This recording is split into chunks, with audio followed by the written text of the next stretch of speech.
And you're the last people in the world to tell anyone else on earth about logic, reason, and sense. Your Western, so-called Enlightenment civilization is a monstrosity in human history. Or you've committed genocide after genocide, and you're committing one right now in Gaza. Your logical, rational, reasonable European powers obliterated the Native Americans. You systematically dehumanized and enslaved Africans for centuries. You carried out population extermination in Namibia, in Congo, in Algeria, and on your own continent against the Jews, the Holocaust, the Gypsies, the Muslims in Bosnia, on and on. You can't talk about rationality and reason. You must be joking. You can only say that if you live inside of your own Western propaganda echo chamber. It's an absurd thing. It's just as absurd as calling yourselves democracy. Hey everyone, welcome back to the channel. Today we are going deep. Real deep. Because there's a chilling prediction making rounds online and it's not from your usual talking heads. Shahid Bolsen, political analyst, controversial thinker, and Middle East commentator, is sending a clear warning. The West is collapsing and Trump might be the one to oversee that collapse. Now, whether you love or hate Donald Trump, whether you're on the right, the left, or somewhere in between, this idea should get your attention. Let's break it down, and before that, let's get to listen to this speech by Shahid, then I will be back. I mean, if we're talking geopolitically, then frankly, Israel is not fighting Hamas. They're fighting reality. You can't really win in that fight. I mean, I can recap basically what I've always said is inevitably going to happen in the Middle East with regards to the Israel-Palestine situation. I've been saying this for a long time. And the more time passes, the fewer people disagree with me. You know, I got a lot of hate at the beginning when I first said this. But that's the thing about being right. People like to take the right position once it becomes obvious that it is the right position. There's really only one way that this can go. There's only one way it can go, and that's de-Zionization of Israel and their integration into the region. They're decoupling from America and basically a transfer of their dependency to the Gulf. Israel will be absorbed into the corridor of influence along the Mediterranean that's controlled by the GCC and Turkey. The Palestinian territories will eventually be integrated into what is now Israel, in line with a sort of the one-state solution, where the Palestinians are going to eventually be the majority with full citizenship rights, and the whole country is going to be part of that soft empire, that regional collective sovereignty being created by the Gulf states and by Turkey. So there will be an end of the conflict. There will be the elimination of all militancy, the establishment of stability through regional investment and development alongside the A-National OCGFC and their investment in development and so on. That's the only way that this can go. And predictably, the elements in Israel who stand to lose the most from this, the Netanyahus, the Ben-Gvirs, and so on, you know, the ideological fanatics, the racists, the genocidal maniacs, they're flailing against this.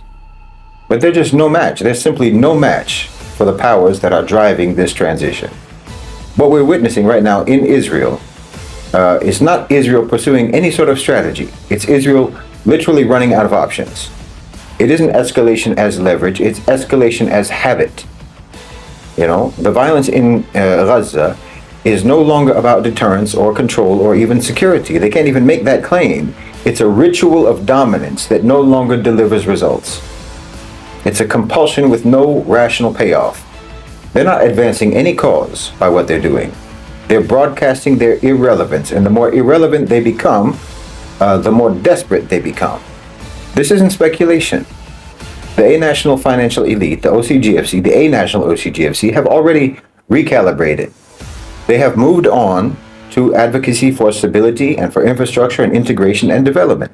And Israel, with every missile strike, with every war crime, they're making it harder for them to justify Israel's inclusion in their future. The GCC sees this, BRICS sees this, even the West is beginning to understand that Israel has become a geopolitical liability. So why does Israel continue at all? Well, because the system that created Zionism never included an off switch. It was designed to expand until there was nothing left to take. And when expansion becomes impossible, they can't adapt. They just panic. So what you're seeing now is panic. It's panic, not power.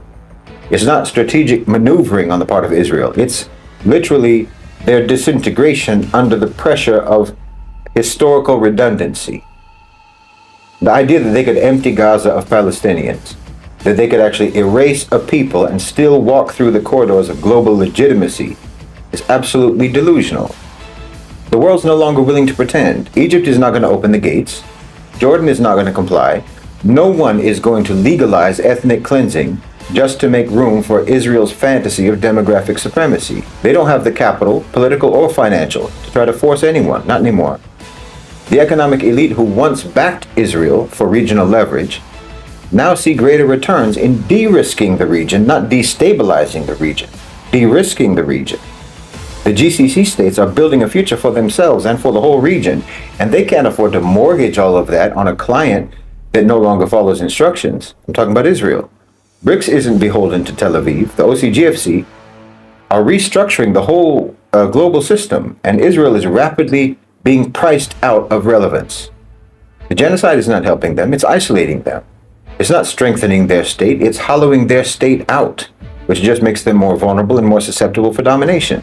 And the longer this continues, the more irreversible the fallout becomes. They should be able to see it, but they're too ideologically blind. Because Zionism doesn't do moderation. It can't pivot to diplomacy or recalibrate its methods. It's a binary system. Conquer or collapse. And now that it can't actually conquer, it defaults to collapse. This isn't the end of Gaza.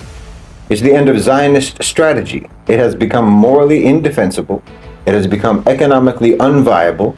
It has become diplomatically corrosive and strategically incoherent. It no longer makes any sense in the world. The world has stopped pretending that it does make any sense. This genocide is not going to save Israel. It's not going to protect their security or revive their legitimacy. Quite the opposite. This is only going to mark the final chapter in a doctrine that mistook brutality for authority. But power and authority is much more complex than that. And I don't think anyone in the region has actually understood this better than the GCC. I don't think you understand how much the GCC has been doing just over the last several weeks. Honestly, if you're not aware of this, then you won't have anywhere near an accurate understanding of what's actually happening in the world. But you know, a lot of people, especially even among Muslims, they have either an obsolete understanding of global politics, or they have an insurmountable bias against the Gulf, or else they just can't fathom Muslim countries actually operating with power and autonomy. Like they have such a colonized mind themselves that they imagine only the West can do anything, and our countries are only ever going to be Western lackeys. So they'll actually like literally block out reality just to preserve this programming. But look, the GCC countries have been on an absolute tear recently. Diplomatically, economically, strategically, it's really quite remarkable. And if you're missing out on it, you're really missing out on pivotal events. You know, just this month in Kuala Lumpur, for example. That meeting wasn't symbolic, it was foundational, as in they're building a foundation. Meanwhile, you've got people who don't even know that building is going on. But a whole architecture, political, economic, diplomatic infrastructure is being built right now across the global south, which is going to serve as the foundation for the whole second half of the 21st century. While Western powers are tangled in their own decline, you know, with conflicts and tariffs, debt ceilings, protests, inflation, what have you, the GCC is coordinating inter-regional integration on an unprecedented scale. Like I said, you had that the second annual ASEAN GCC summit in Kuala Lumpur. It was the first ever ASEAN China GCC trilateral summit. Closed door meetings, energy deals, currency frameworks, digital economic pipelines. This is the global south unifying into function. You know, you had Indonesia announcing their alignment with the Saudi peace plan, which is basically the official position of BRICS regarding Israel-Palestine, i.e. Normalization with Israel, Indonesia agreeing to normalization with Israel on the condition of Palestinian statehood. And the Saudis have been going across Europe, lining up support for this, lining up support for recognition of a Palestinian state. Spain just recognized Palestine and halted all arms to Israel, banned all ships carrying arms to Israel from docking in Spanish ports. And they made that announcement not just 2 weeks after signing massive investment deals with Saudi Arabia. You think that's a coincidence? No. That's what power looks like when it's played smart, when you use your power correctly. That's investment diplomacy. That's transactional sovereignty building. You know, the GCC recognized that in a Western-dominated world order, Money is actually the only thing that counts. The rules of the game are actually incredibly simple when it's that game. And you can't win that game except according to the rules of that game. And the Gulf states have all the resources necessary to do that, and that's what they are doing. I mean, let's be clear, the EU has been deeply divided. 15 out of 27 members still don't recognize Palestine. But now, you've got 1.6 billion euros coming from the EU to the Palestinian Authority. France is ready to join the recognition wave by summer 2025. A joint UN conference that's going to be co-chaired by Saudi Arabia and France in June. That doesn't happen because of inflammatory emotional rhetoric. That happens because of economic leverage being used wisely, strategically, and cunningly. And the leverage that they have is energy, capital, and access, controlled all by the Gulf. What the GCC is doing is incredibly strategic. They're playing the game extremely well. You know, they sign a deal, they frame the political demand, they co-host the diplomatic theater that everyone needs, and they redirect legal and humanitarian legitimacy back towards Palestine. You know, you might see the headline, France may recognize Palestine, but behind that, there's Saudi investment, there's UAE financing, there's Qatari mediation. This isn't appeasement, this is realignment. They are forcing a realignment on the West. They're not begging the West, they're buying it. That's what the West always did. They always used money to shape policy, but it was policy only for their interests. But now the GCC is doing it better. Palestinian statehood is being packaged inside of investment portfolios. And the West is accepting the terms because they have to. They have no alternative. So to all of the doubters who have always been asking, you know, what's the GCC doing for Palestine? Wake up. This isn't Twitter activism. This is systems level influence. They're rewriting Europe's position one contract at a time. You can't force Europe to act morally. You can't shame them into morality. You can only make immorality too expensive, or anyway, make it less profitable than morality. And you can reward decency with deals. The GCC has figured this out. And now they're exporting justice, the only way that Europe understands, through economic pressure and through economic opportunity. You're watching, if you understand what you're watching the end of the G7 era in real time. Because while America is sanctioning, for example, the GCC is constructing, you know, local currency cooperation, that's de-dollarization in real time. Regional business councils being set up, that's parallel economic governance mechanisms being set up in real time. Food and energy security, that's mutual dependence without imperial extraction. That's collective sovereignty. This isn't diplomacy, this is architecture that they're building. You understand? That's strategic, long game, systemic architecture that they're building. A multipolar financial system, local currencies, fintech, digital payment rails, no IMF, no dollar, no approval needed from Washington. That's what the future looks like. A development corridor from the Arabian Peninsula through Southeast Asia to China, Gulf capital, ASEAN markets, Chinese infrastructure. In other words, a new world system with the West on the outside. They're building a behemoth while you still think Israel has power. I'm sorry, but that's patently absurd. Israel is deteriorating before our eyes. They're building nothing. They're depleting any power that they ever had by the hour. The GCC discussed Gaza at that multilateral summit with ASEAN and China, and that wasn't just virtue signaling. That was a repositioning and a fortification and consolidation of the Palestinian issue into the mainstream of the Global South agenda, where Israel has no control over how that's framed or has no control over the outcome. That's strategic reframing. That's how sovereignty is protected in the 21st century. Not by slogans, but by systems. And that's what they're building. Systems. You want slogans. You want fiery rhetoric. But meanwhile, they're building infrastructure. They're building systems. They're building architecture. You know, if you're still expecting the future to come from the West, you're facing in the wrong direction. Nothing is happening in the West. The future is being written from the South and from the East, and the Gulf, whether you like it or not, is one of the authors. The GCC isn't just oil anymore. It's not just finance. It's coordination, infrastructure, diplomacy, and control of narrative. If you're not paying attention, you're going to wake up one day realizing that you missed the whole transition. You missed the whole transition completely while you were denigrating and insulting and dismissing the very people who have been driving the transition. So you should take this seriously, and you should pay attention. You should pay attention to what the Gulf is doing, but most of you probably don't even know. This is a global pivot. Alhamdulillah wa shukrillah, the Muslim world is right at the center of it. Well, overpraising someone, overpraising anyone, isn't something that we're really supposed to do in Islam. It's not just about the pitfalls of over-idealizing someone, for the person who's doing it, for the person who's doing the praising. I mean, that's obviously a recipe for disappointment, a recipe for disillusionment. But it's also dangerous for the person who's being praised, for a lot of reasons, not just the obvious ones, like giving them a big ego, making them conceited, making them proud and vain and all of that. That's obvious. But of course, the reality is that no one is really as good as you might imagine they are. They obviously do things that they shouldn't, just like anybody else. And it's not really fair to sort of trap them in this impossibly pristine image that you might have of them, you created of them.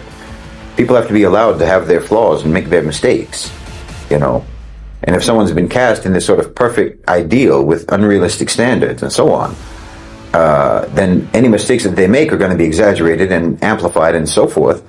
If any mistakes that they make get publicized, and fear of those things being publicized is going to make them do all kind of things to try to hide their flaws, just so that they won't get ruined in the public eye, Bolsen warns that this could open the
understand that everyone is flawed, everyone is weak in one way or another. So no one should be shocked when you find out something bad about somebody. We've always been more gracious than that. Even in the hadiths about the Sahaba, who maybe did some wrong things or committed a sin, their name is hardly ever mentioned. They'll just say, this man or that woman was accused of such and such. They didn't shame them by naming them. They'll never name. Of course, they knew who they were, but they never say their names. So you actually do wrong to the person that you admire when you put him on a pedestal. You can only safely admire the dead, people who have successfully completed their test in the dunya. And I think one of the signs has to be, one of the signs of the people who are destined for the hellfire has to be that they do bad and they succeed. They do wrong, they do evil, and somehow everything works out for them.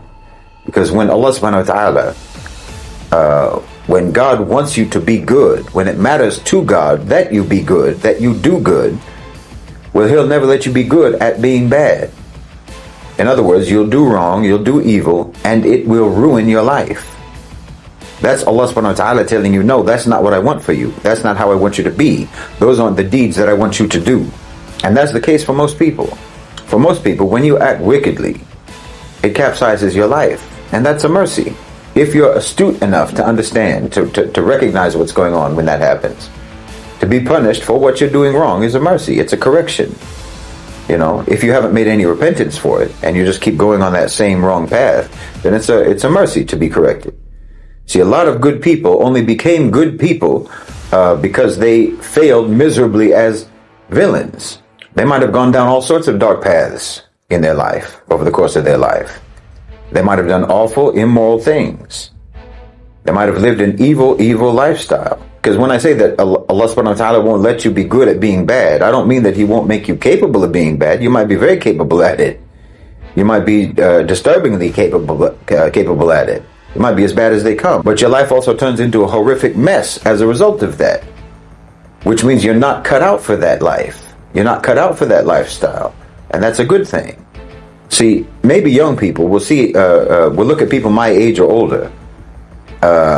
People who seem to you to be, upright, straight-laced, righteous, what have you, older people who seem to have themselves together. And you think that they're innocent and pure and good-hearted old senior citizens who never even got so much as a traffic violation in their life. But no, most likely, you're seeing them once they have reached that point after potentially a whole lifetime of wrongdoing and chaos, you understand? You think that they're pure and innocent, but they probably have memories of having done things that you're too young and too innocent to even imagine doing. It's like if you see someone laying on the beach and you think they're just lounging around without a care in the world. They're on vacation or something. They're rich, having a holiday. But in reality, just moments before you got there, they actually just dragged themselves onto the shore after swimming across the ocean and almost drowning. You don't know what you're looking at. You don't know who you're looking at. Listen, when older people warn you about something, you should take it as a given that they're speaking from experience, and you ought to pay attention. Because most of us are nothing but rehabilitated villains, and that's the truth. We didn't necessarily reform ourselves because we, saw the light. No, we didn't see the light. We saw the darkness. And it's not as cool and as satisfying as they make it look in the movies, You know how the bad guys in the movies are always cooler and more interesting and more compelling than the heroes? More compelling and interesting than the good guys in all the movies and TV shows out of Hollywood? Well, that's the epitome of false advertising. Because there's nothing unique about doing wrong. There's nothing unique or special about it. It's not rebellious, it's not liberating, it's not brave. It's mediocre and stupid. And if you go into that sort of lifestyle, the best thing that can happen to you, actually, is for your whole world to fall apart around you. That's the best thing that can happen. The worst thing that can happen is if your life goes smoothly while you're living an evil lifestyle, because that means that Allah subhanahu wa ta'ala has discarded you and you don't even matter anymore. For men, I don't know about women, I can't speak about women, but for most men, the truth is, most men are bewildered. Life for them is like racing through a maze in the dark, bumping into dead ends, doubling back, trying to find their way, frantic, under pressure, racing against time, all while necessarily acting like they know exactly what they're doing. Necessarily acting confident, necessarily acting assertive and certain and so forth. Even when they haven't got a clue what they're doing. They haven't got a clue where they're going. Or even knowing genuinely what they want to do and where they want to go. Like sharks, They just keep moving to survive. Or anyway, that's what they think they have to do to survive. They think that's what survival requires. And this is actually one of the ways, in my opinion, how and why men become doers of evil. It's almost like they think every opportunity must be taken. Every open door must be accessed. And anything that seems like an accomplishment must be an accomplishment, even if it's bad. It's like someone trying to build a structure, and whatever he finds, he keeps using it as materials. And if he keeps finding materials, he keeps using it, thinking that he's doing something, he's accomplishing something. Even if all the materials are faulty and rotten and flimsy. All he knows is, I'm supposed to be building something, so I must be succeeding. I must be doing I must be fulfilling the assignment. So he just takes whatever he can find. He takes whatever he's given. He takes whatever comes to him with no discernment, no discretion, no discrimination, because he can't discern, he can't discriminate, because he doesn't even have a clear understanding of what he's supposed to be building. You understand? So even if haram opportunities come to him, he takes them. Even if haram relationships comes to him, he takes them. He does something wrong, and if he gets away with it, then he does it again. Then he does it again. Then he does worse than that, moving like a blind shark. Hustle, hustle, hustle, Get money, get women, get fame, get attention, get this, get that. No matter how you do it. Lie, cheat, steal, con, it doesn't matter.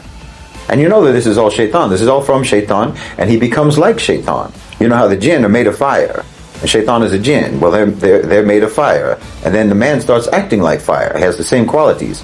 Volatile, impulsive, wild, out of control. These aren't the qualities of a man. Nabi Adam alayhi salam was from the earth. He was created from the earth, from the clay. Well, clay is solid. It's still. It's stable. It's not volatile. It's adaptable, but it's not volatile. Fire burns and clay cools. It's sturdy. A man should be solid. He should be as solid as the earth itself. But he can't be solid if he doesn't know where he stands. Once he knows where he stands, well, he can't be moved. Well, you'd have a better chance of trying to move a mountain than trying to move a man who knows his place in the world, who has a place to stand. You can't move that man. But if you do see a man who knows where he stands, who knows his place in the world, then you ought to assume that he went through a whole process to get to that point. I mean, you'll hardly ever see a man, an older man anyway, who's upright, except that he's someone who has survived his own sins and the consequences of his sins. When you see that old uncle at the front row of the masjid who's always there for the salah, at the front saf, well, he probably knows more about the devil than you know about your own self. Every old righteous man is a combat veteran. I mean, like almost any man my age. Me, myself, I've been all sorts of bad in my life, and I've been good too. Depending on who you are and when you knew me, you might love me or you might hate me, and you'd both be justified, because I've been all sorts of things. But now more than anything else, what I am is experienced. And for me personally, I just want to avoid the stupidity of evil as much as possible, except to point it out when I see it. You know, I get compliments in my comment section. I get praise in my comment section. And I also get a lot of criticism and I get a lot of insults. But I'm impervious to any of those, to both things. Because I know who I am. I know that I'm not as good as anyone thinks I am. And I know that I'm not as bad as anyone thinks I am. But after a decent amount of life experience, you collect a lot of information about both good and evil. And with that information, the least you can do is become a snitch on the devil. You know, just like those mafia guys who cooperate with the feds, who cooperate with the authorities and give them all the inside information about how the mob operates. We understand evil, and we came by that knowledge through experience.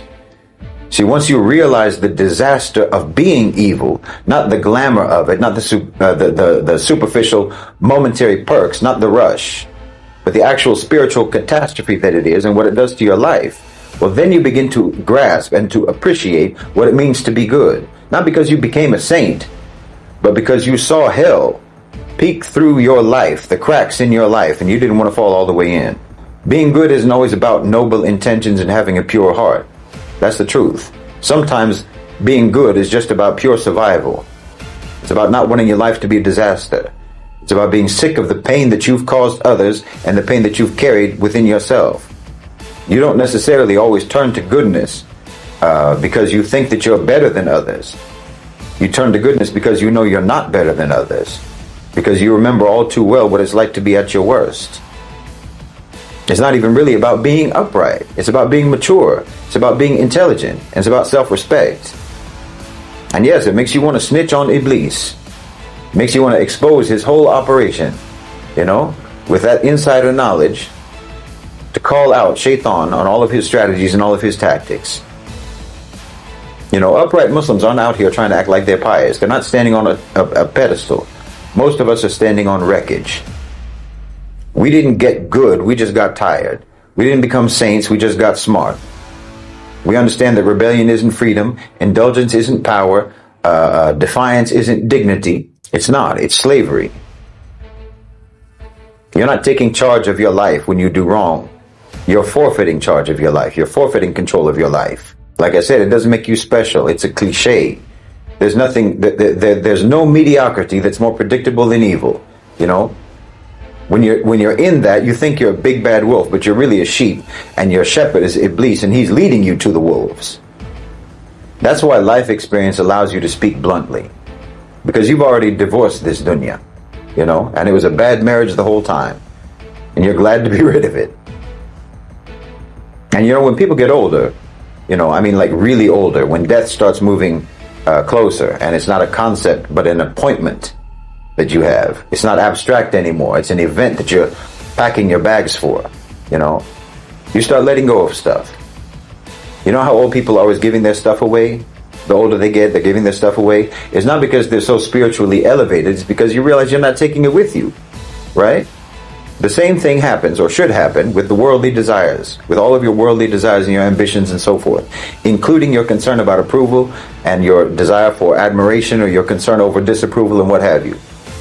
Just like an old man who begins giving away his possessions, his belongings, and he writes his will, you understand he's not being generous, he's just getting ready to leave. Well, that's how you have to start treating your attachments in this life. Give them away.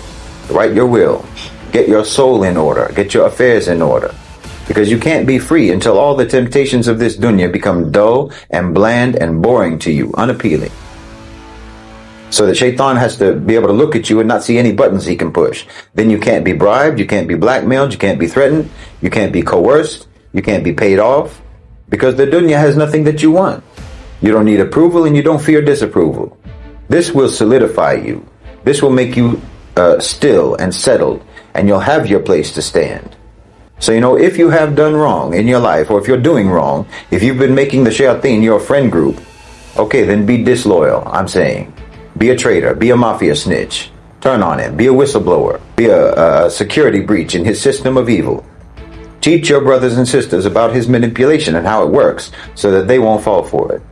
Maybe this is how you can turn your evil deeds into good deeds. Literally by taking the knowledge that you acquired only by doing the evil deeds and then using that to teach others what a disaster it is.